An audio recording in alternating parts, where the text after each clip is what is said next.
President, first of all, let's start with you giving us a summary of the year 2022.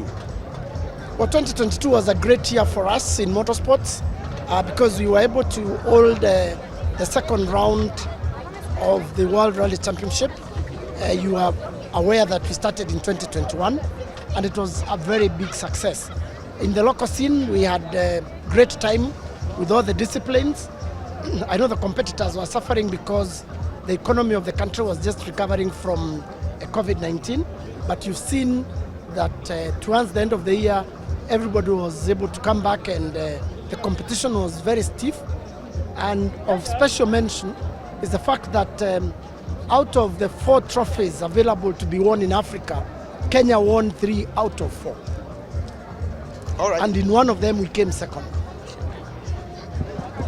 Now, the other one that I'd like to bring up is today is the ASN President's Award.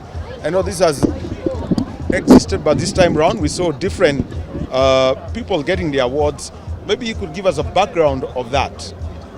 You know, the sport is not just about the competitors. The sport is about the organization. The sport is about people who work in the background to make sure that everything happens. The people we've just awarded today, they've done so much over the years, and I actually went through their history, and it's exceptional. We cannot allow ourselves just to forget the people who make it happen. It is not just the competitors. And this special category will continue, and will continue appreciating the people in the background who make sure that rally and motorsports thrives in Kenya. I'd like to bring in something from your tour of Monaco. I mean, your visit, you were in Monaco with the Cabinet Secretary for Sports last week, and the conversations that came up were about the environment and how motorsport can become part of environmental conversation. What were some of the takeouts from that? Well, it was the inaugural conference on what I would call innovation in motorsports, and particularly so WRC. We want to have a sustainable event. We want to support initiatives that will mitigate against climate change in the world. And for your information, all our 13 rounds of the WRC are run on sustainable fuels. So that was the conversation. And Kenya is so strategically positioned in terms of renewable energy. I don't know whether Kenyans are aware that we're in the top 5 producers of renewable energy, particularly geothermal. And once the Okaria 6 is finished, Kenya will actually move to the 3rd position in the world of renewable energy. So that's what we are working for, and that is the goal.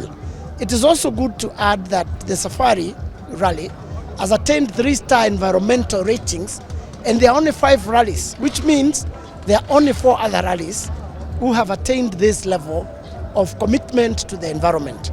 We are also in the process of planting 19 million trees, and we are already halfway. We are at 9 million or thereabout, and we will continue.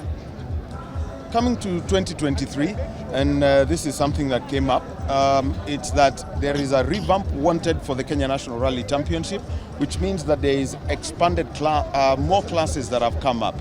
You could basically tell us the changes that you want to see that you're bringing in to make the KNRC vibrant. Well, some months back, I created the task force that interviewed drivers, interviewed sponsors, interviewed stakeholders, and they agreed that we needed to relax certain rules so that we can have more people entering. For example, if you have a seat in a car that was homologated 5 years ago, it's still a good seat and it's safe. So we've given extension so that our Kenyans can have an opportunity to enter their cars in the existing form as opposed to asking them to buy new equipment. And what's the response you've had from the drivers, and maybe the timelines you'd like, such that people who've got such equipment then can get into the sport back and we can see more numbers? Well, tomorrow we have the first event of the season, that's the autocross. And next weekend we have the first Kenya National Rally Championship. And I'm sure we're going to see renewed interest, and we're going to see more cars which would have been parked in garages coming to compete as a result of the initiative that we have put in place.